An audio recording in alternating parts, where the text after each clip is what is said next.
오늘이 10월의 마지막 날이에요. 예. 이제 두 달밖에라고 말해야 되나? 2달씩이나. 아무튼 2007년이 남았는데요. 하루하루 살아가면서 우리의 힘으로 살아가는 것이 아니라 주님의 은혜 안에, 인도 안에 살아가는 저 여러분이 되기를 바랍니다. 어느 직장인의 일기를 하나 보았습니다. 인터넷에 일기가 하나 있어서 그 일기를 보았는데 이런 내용이었습니다. 한 직장을 다니면서 5년을 다니면서 좋든지 싫든지 이제 뼈를 묻어야지 하면서 또 아주 적당히 자포자기하면서 그렇게 삶을 살아가던 중에 다른 회사로부터 스카우트 제안이 이제 들어온 거예요. 얼마나 기쁘겠어요? 자기는 이제 마지막 기회라고 생각하고 고민을 하면서 새로운 일을 한번 해봐야지 이제 생각을 하고 이제 설레기도 하고 당황하기도 했었는데, 그래서 그 다음 날 회사에다가는 뭐라고 말했냐면 몸이 좋지 않다 이렇게 얘기하면서 이제 아무도 믿어주지 않을 그런 이유를 대면서 하루 휴가를 얻었습니다. 그리고 이제 그 회사에 가서 이렇게 저렇게 이제 실무팀장을 만나서 이야기를 하게 되었죠. 이 회사에서는 어떤 사람을 원하고 있는지, 또 나는 여기서 어떤 일을 해야 되는지, 또 내가 어떤 일을 함으로 인해서 할 수 있는지 없는지. 처음에 신입사원 같으면은 열심히 하겠습니다, 맡겨만 주십시오 이렇게 말하겠지만, 이제 또 경력사원으로 가다 보니까 꼼꼼히 따져야 될 건 따지면서 이렇게 하는 그런 모습을 하게 됐습니다. 그래서 자기가 잘할 수 있는 것과 못하는 것들을 정확히 얘기하고, 또 허세를 부리지 않고 있는 그대로 얘기하면서 이제 1시간 동안 그 실무팀장과 상담을 하고 이제 면접을 이렇게 보면서 굉장히 떨리는 1시간을 이제 보내게 됐습니다. 이렇게 해서 보내고 난 다음에 그 다음날 회사에 이제 복귀를 했는데, 상사들이 이제 눈치가 빠르잖아요. 특별한 이유 없이 몸이 안 좋아서 하루를 쉬었다. 이 얘기는 곧 이 사람이 어디 가려고 한다. 이렇게 이제 눈치가 한두 번 겪어본 게 아니니까 눈치가 이제 빤하잖아요. 그래서 이제 이 상사가 그 사람을 불렀어요. 불러서 어제 무슨 일이 있었냐, 어떤 일이냐, 꼬치꼬치 캐묻는데 이 사람은 절대 그 기간이 갈 때까지는 말할 수 없고, 확정이 될 때까지는 말할 수 없으니까 전혀 거기에 압박에도 회유에도 넘어가지 않고 끝까지 이제 입을 굳게 다물었어요. 그런데 그 다음에 자기에게 변화가 생긴 걸 느끼게 됐어요. 한 가지 자기에게 신기한 일이 벌어지게 되었는데, 그건 뭐냐면 부서 회식 자리를 갔는데요. 그 전까지만 해도 말 한마디 하지 못했던, 말 한마디 건네지 못했던 상사에게 하고 싶었던 얘기를 하는 거예요. 하나씩 이렇게 또박또박 이렇게. 자기가 봐도 참 논리적이고 내가 왜 이렇게까지 말을 못했었을까라고 할 정도로 너무나 논리적으로 상사가 당신은 이런 것에 오류가 있고 잘못이 있었습니다라고 너무 당당하게 얘기하니까 갑작스러운 이 직원의 행동에 이제 직급이 대리였나 본데요. 이 김 대리의 이 행동에 이 상사는 이제 당황하기 시작하는 겁니다. 이 사람 원래 이러지 않았는데? 그러면서도 이제 속으로 그 다음에 이제 하는 행동들이 보니까 회사에서 좀 이렇게 자기에게 불편하게 했던 사람들, 걸리적거리는 사람들, 좀 그런 사람들에게 자기가 그동안 하고 싶었던 이야기를 하나씩 해나가기 시작을 했습니다. 그 전까지는 꼭 참아야만 했고 어떻게 될지 모르기 때문에 함부로 저항하지도 못했던 이 사람이 한마디 하게 되면서 속으로 이렇게 생각을 하게 된 거예요. 이렇게 한 발만 비켜서 생각을 하면, 좀 떨어져서 생각을 하면 너무나 당당하게 말할 수 있었던 것을 왜 나는 그동안 말하지 못했었을까? 나는 왜 이렇게 주눅이 들어 살았을까? 이렇게 생각하게 됐어요. 누군가가 자기에게 경거망동하다고 이렇게 말할 수도 있었겠지만, 그런 충고도 했었겠지만, 이 사람은 새로운 인생을 살아갈 거라고 하는 그런 기대에, 또 충분히 그동안 당당하지 못했던 것에 대해서 다시 힘을 내서 당당하려고 하는 이런 모습의 어떤 변화를 자기가 경험하게 된 거죠. 그러면서 그 일기의 마지막에는 뭐라고 써 있냐면, 오늘도 나는 회사에 싸우러 간다. 그동안 하지 못했던 이야기를 하러 간다. 이런 식의 이야기를, 일기장을 이렇게 보았습니다. 지금까지 어떤 상황이 있었고요. 그 상황이 얽매이다 보니까 이 사람이 어떤 말도 하지 못했는데 새로운 상황, 새로운 조건들이 생기다 보니까 이제 이 사람이 담대해지기 시작했습니다. 어떻게 살아왔는지를 생각해 보면 지금까지는 끌려다녔던 삶이었다면 이제는 그게 아니고 주체적으로, 주도적으로 이 사람이 다른 사람들에게 영향을 미치는 사람이 되었다라고 하는 사실을 자기 스스로 이제 보게 된 거죠. 그런데요, 이런 상황이 어떻게 가능했을까요? 그것은 믿는 구석이 있었다는 거죠. 좀 있으면 난 갈 거야. 이제 나는 하고 싶은 얘기 그동안 억울했고 참았던 이 얘기 난 하고 싶은 대로 다 할 거야. 라고 생각하고서 이제 갈 생각을 하는 새로운 상황이 자기에게 기대되고 또 준비되어 있기 때문에 그렇다는 거죠. 저는 여기에서 우리 교회가 방향을 잡고 가고 있는 회복과 성장이라고 하는 것의 첫 번째 원리를 한번 적용해 보려고 합니다. 회복의 단계에는 12단계가 있는데 첫 번째 단계는 1단계는 뭐냐면 나는 중독에 무력하며 스스로 생활을 관리할 수 없게 되었다라는 것을 깨닫고 시인합니다. 이게 첫 번째 단계입니다. 회복의 원리에는 8가지의 원리가 있는데 똑같은 내용이기도 하지만요. 나는 하나님이 아닌 것을 깨달았습니다. 나는 잘못된 일을 하려는 나의 성향을 관리하는 데 무력하며 나의 생활을 관리할 수 없게 되었다라는 것을 시인합니다. 회복의 원리가 있고 회복의 단계가 있는데 이런 회복의 원리로 우리가 생각을 해보면 지금까지 우리는 내가 내 인생의 주인이라고 생각하면서 실제로는 내가 내 인생의 주인이 아니라 끌려다녔다라는 거죠. 주변 상황에 끌려다니게 되었다는 겁니다. 실제로는 누가 주인이었습니까? 나는 내 인생의 주인이야 라고 외쳤는데 실제로는 회사가 주인이었고 주변이 주인이었고 다른 힘센 사람이 주인이었던 거예요. 자, 그런데 이제는 자기가 새로운 힘을 얻었다라고 하는 사실을 알고 고백하면서 자기 자신에게 새로운 모습을 발견하게 되는데 그건 내가 나의 삶의 주인이 아니라는 사실이라는 거예요. 내가 이렇게 힘을 낼 수 있었던 건 누구 때문이라는 거죠? 뒤에 백그라운드가 있기 때문에 이렇게 되었다는 사실을 알게 된 거죠. 다른 표현으로 말하면 나는 지금까지 내가 내 인생에 내가 주인이라고 생각했는데 실제로는 주인이 다른 영향받는 것들이 너무나 많았어요. 하지만 새롭게 자신을 뒤돌아보면서 자신을 점검해 보니까 나의 모습을 바로 알고 바른 고백을 하다 보니까 어떤 고백이 나왔느냐? 나는 내 인생에 내가 하나님이 아니고 하나님이 계시고 그 하나님이 나의 것들을 나의 삶을 인도하신다라고 하는 그런 고백을 할 수 있게 된다는 거죠. 회복의 원리 안에서 우리가 이런 오늘의 말씀을 우리가 잠시 이제 묵상해 보려고 합니다. 오늘은 우리가 지난 말씀에 이어서 이제 말씀을 하게 되었는데요. 지난주에는 금식에 대한 잘못된 전통에 대해서 우리가 말씀을 나눴습니다.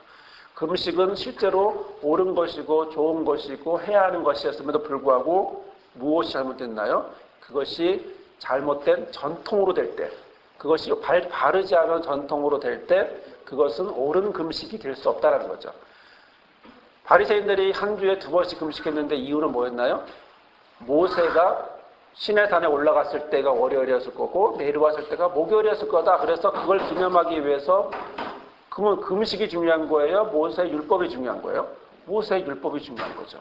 자기가 생각하는 그것이 중요한 거라는 거예요. 이런 잘못된 전통관을 만들다 보니까 주께서는 뭐라고 말씀하셨냐면 새 포도주는 새 부대에 넣으라는 거예요.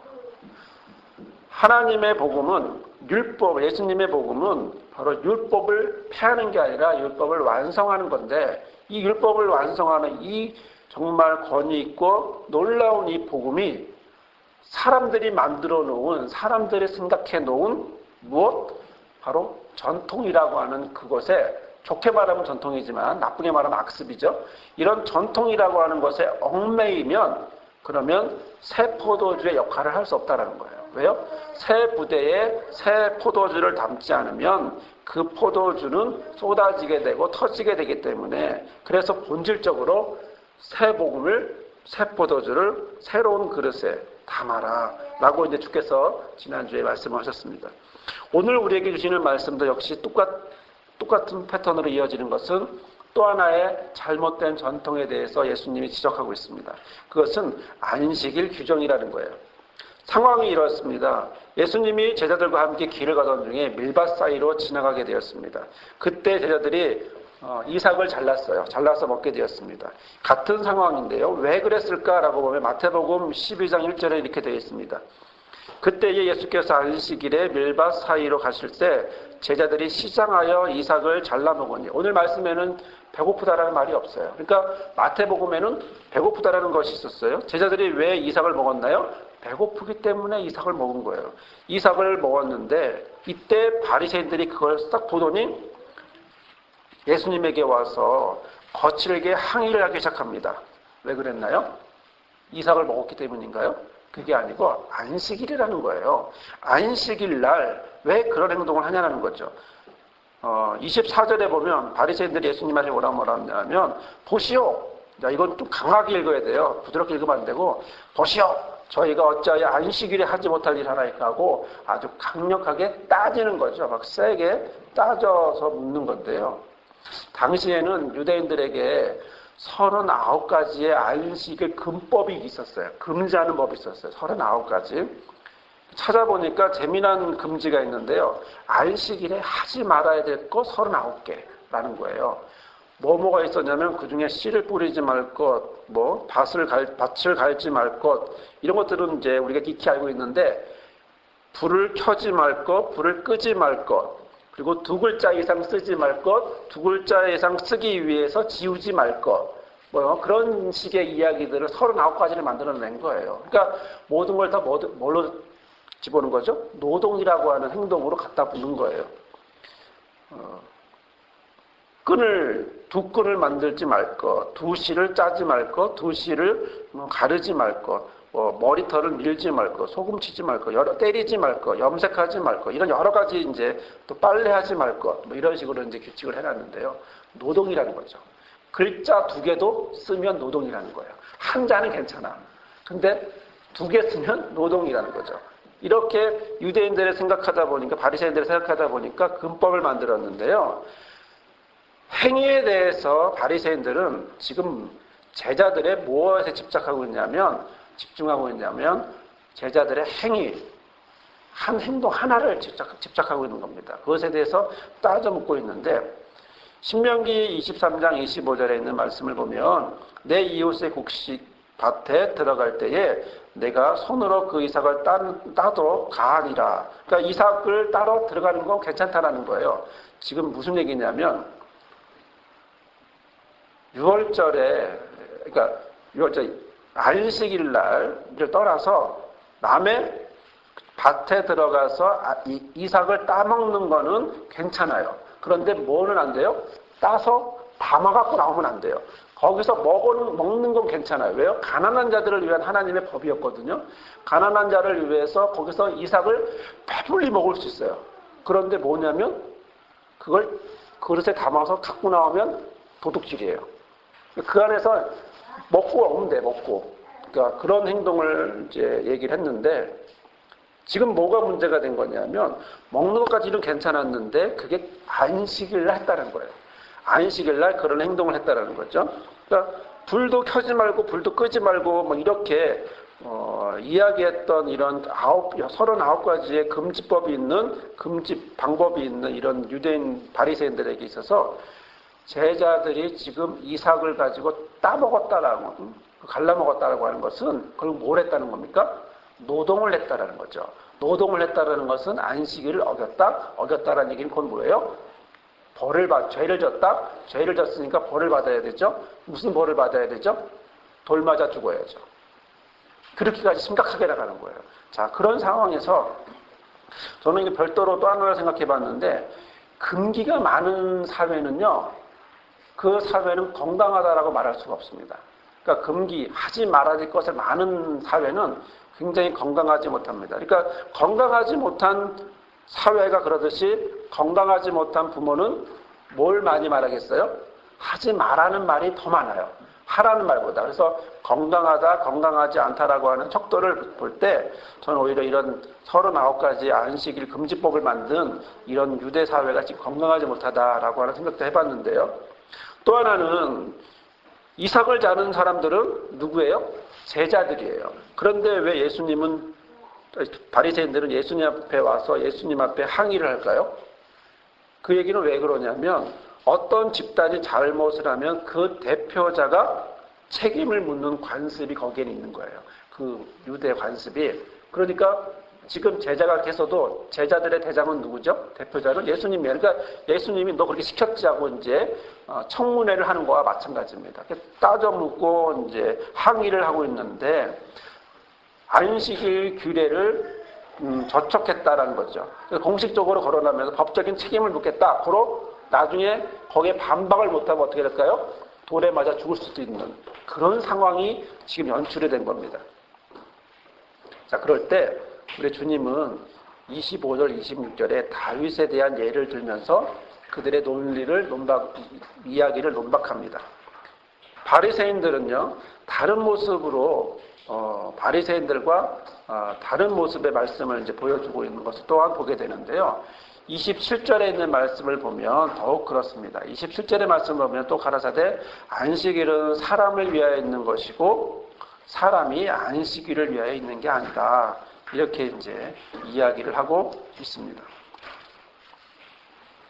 자, 사랑하는 성도 여러분, 오늘 우리에게 주시는 말씀 가운데 보면 예수님은 지금 바리새인들이 지금 반박하고 항의하고 있는 이 행동에 대해서 예로 든 것이 다윗입니다.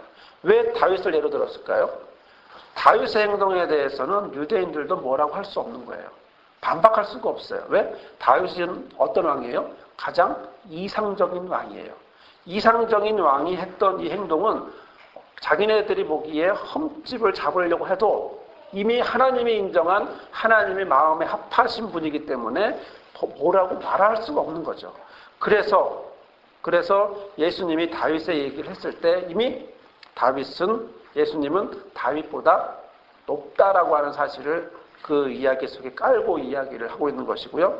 또 두 번째는 바리새인의 그런 항의에 반해서 예수님이 하고 있는 이 말씀은 전혀 다른 이야기를 하고 있음을 우리는 보게 됩니다. 방금 읽어드린 것처럼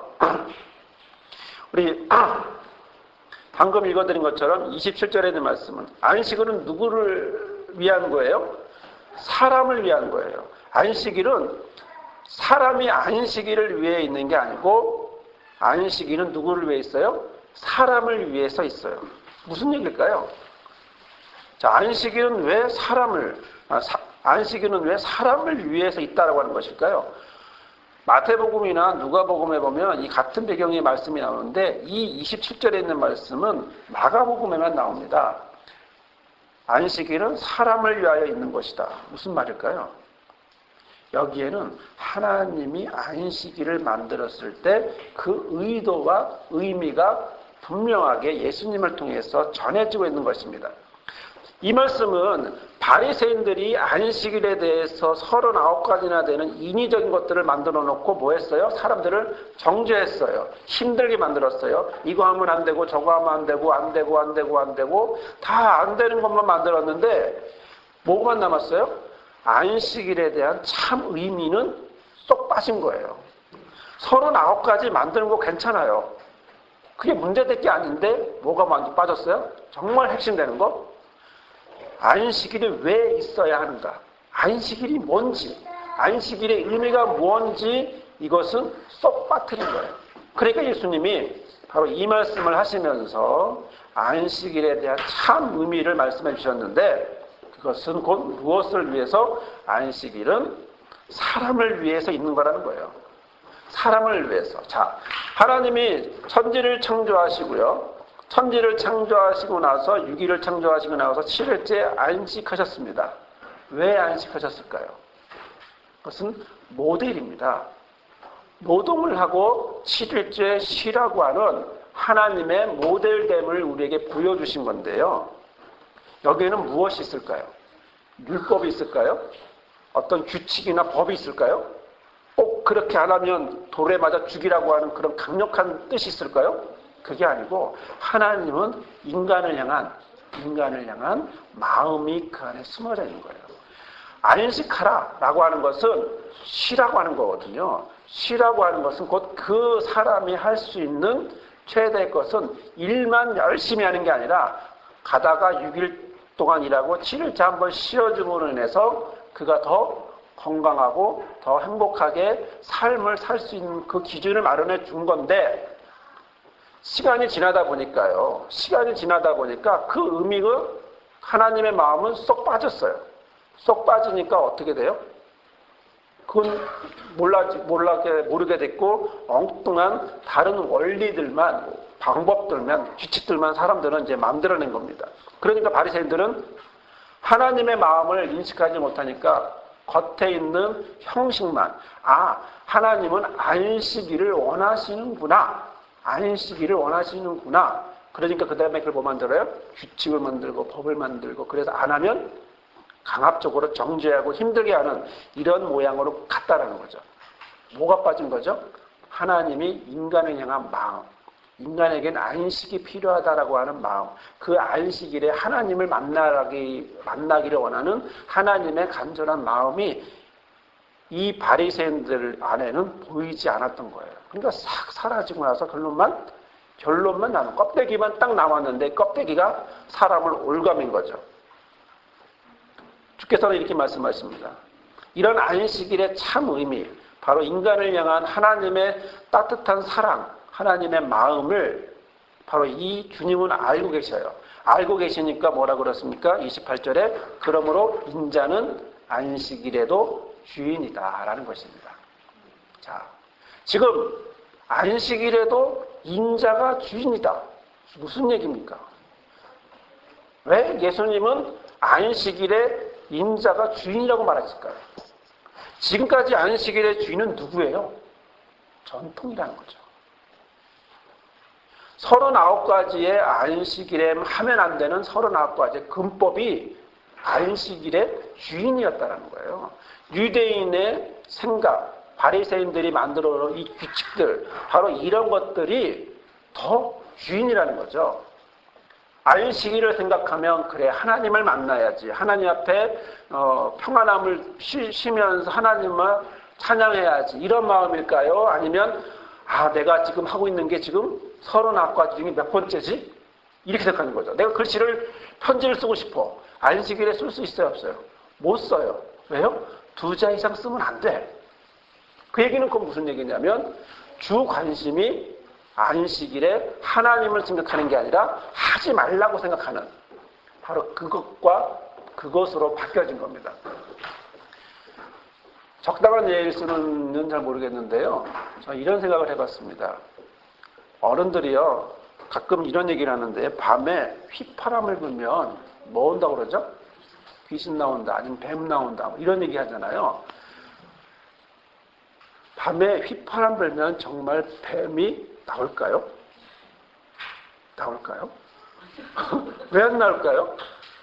과학적으로요, 뱀은 귀가 없어요. 휘파람을 불어도 뱀은 못 들어요. 그러면 코브라는 왜 같이 피리 따라 춤을 출까요? 그거는 소리를 못 듣지만 앞에 있는 그 사람이 지금 움직이고 있기 때문에 따라서 같이 움직이는 거예요. 이렇게.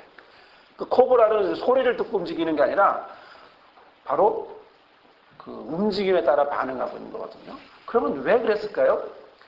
그 문화적인 상황인데요. 뭐냐면 옛날 당시에는 농경사회예요. 자, 농경사회니까 밤에 뭐 해야 돼요? 자야 돼요. 일찍 자고 새벽에 일찍 일어나야 돼요. 그런데 휘파람을 불어봐요. 이게 66에서 71데시벨인데 이게 지금처럼 이렇게 소음이 많은 세상이 아니라 아무런 소리도 없는, 진짜 논바닥에 개구리 소리, 메뚜기 소리도 들리는 그런 시대에 휘파람을 불면 누구를 자극할까요? 개를 자극해요.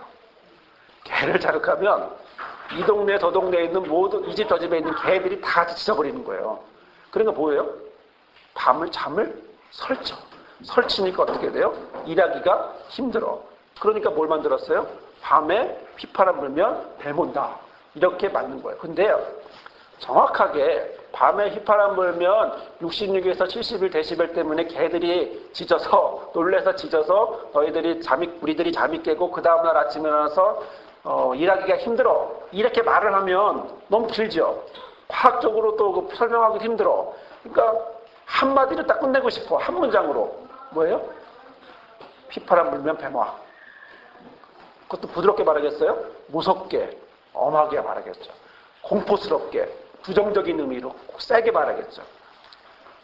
안식일에 대한 의미가 39가지가 아무리 좋다 한들 무슨 의미를 줬냐면 안식일을 공포스럽게 만들었다는 거예요. 안식일은 행복한 날이에요. 하나님 앞에서 예배하면서 행복한 날이에요. 근데 뭐예요? 안식일은 공포스러운 날. 39가지 중에 하나라도 하면 돌 맞아 죽을 수도 있는 위험한 날. 이렇게 만들어버렸어요. 안식일의 주인은 누구예요? 안식일의 주인은 하나님이지만 결국 말로는 하나님이지만 생각과 본능적으로 움직이는 건 율법이라는 거죠. 그래서 예수님이 말씀하시는 건 새술은 새포도주는 새부대에 담으라고 하신 것처럼 바로 안식일의 참 주인은 바로 인자라고 하는 것입니다. 인자가 누구죠?